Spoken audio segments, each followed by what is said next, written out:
Hey, salut à tous et bienvenue dans ce tout nouveau Pop Culture Time. Aujourd'hui, on va parler braquage, Netflix et identification. On va parler de la Casa de Papel.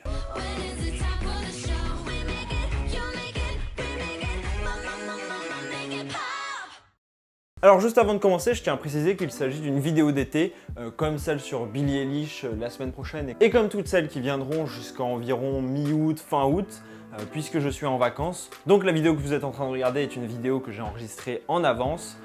Actuellement je suis à Londres, donc il n'y aura peut-être pas de vidéo la semaine prochaine. Bref, tout ça pour vous dire désolé si l'analyse n'est pas aussi complète que d'habitude, mais vous inquiétez pas, je reviens très vite avec des grosses vidéos. Et justement, le but de ces vidéos, c'est de faire une analyse un peu plus courte, un peu plus succincte, mais que vous puissiez, vous, la remettre en question et même apporter des nouveaux éléments en commentaire.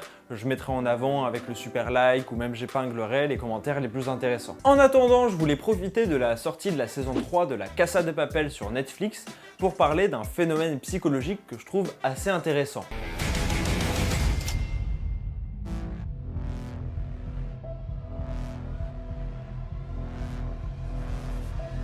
Andrés. Effectivement, vous le savez probablement si vous avez cliqué sur la vidéo, mais la série suit une bande de braqueurs qui décident de braquer une fabrique de billets de banque. Jusque-là, rien d'anormal me diriez-vous. Oui, mais une question m'est quand même venue à l'esprit. Comment se fait-il que l'on s'identifie et que l'on s'attache autant à des personnages qui font des actes moralement très répréhensibles? C'est ce qu'on va essayer de comprendre tous ensemble dans cette nouvelle analyse. Effectivement, quand on regarde une série comme La Casa de Papel ou même un film comme Ocean's 11, Ocean's 12, qui évidemment j'ai pris les deux parce qu'ils se ressemblent énormément, mettent en scène des gens qui font des actes complètement illégaux et complètement mauvais en soi, comment se fait-il qu'on apprécie pourtant ces personnages et qu'on s'attache à eux? Pour certains, cet attachement viendrait en réalité de désirs qu'on refoulerait. Jens Kjellgaard Christianse est un chercheur danois qui a étudié la question. Selon lui, c'est le caractère individualiste de chaque individu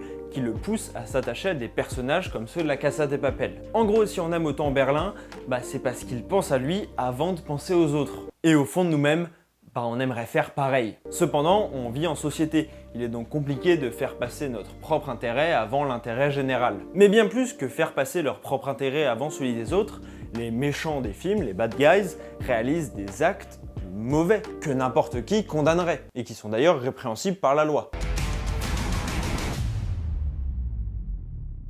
Y no nos vamos a esconder. ¡Posiciones!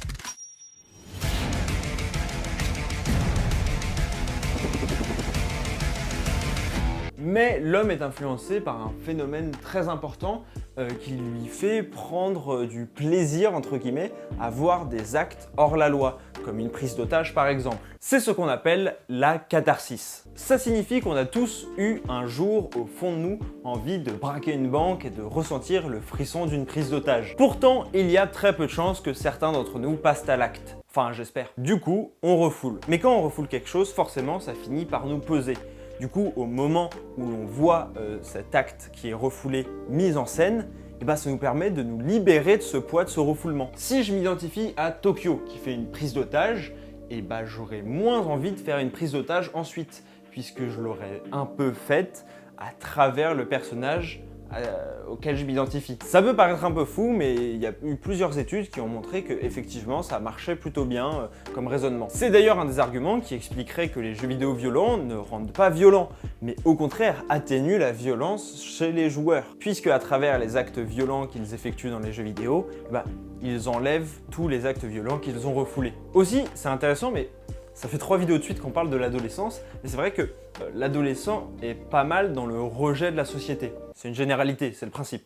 Mais globalement, ça se vérifie que les adolescents sont plus dans le rejet de la société que les adultes par exemple, ou que les enfants qui ont à peine conscience de la société. Et le fait de s'identifier à quelqu'un qui nous est présenté clairement comme un méchant ou quelqu'un de moralement mauvais, c'est aussi un acte et une manière de dire je m'en fous un peu des codes de la société, on essaye de me faire croire qu'il faut que je m'identifie aux gentils, mais non, moi je m'identifie aux méchants. Et c'est un thème que j'aurais pu aborder dans ma dernière vidéo sur Billie Eilish, que je vous conseille, où notamment elle a sorti une chanson qui s'appelle Bad Guy, et qui exprime super bien à quel point elle s'identifie aux bad guys.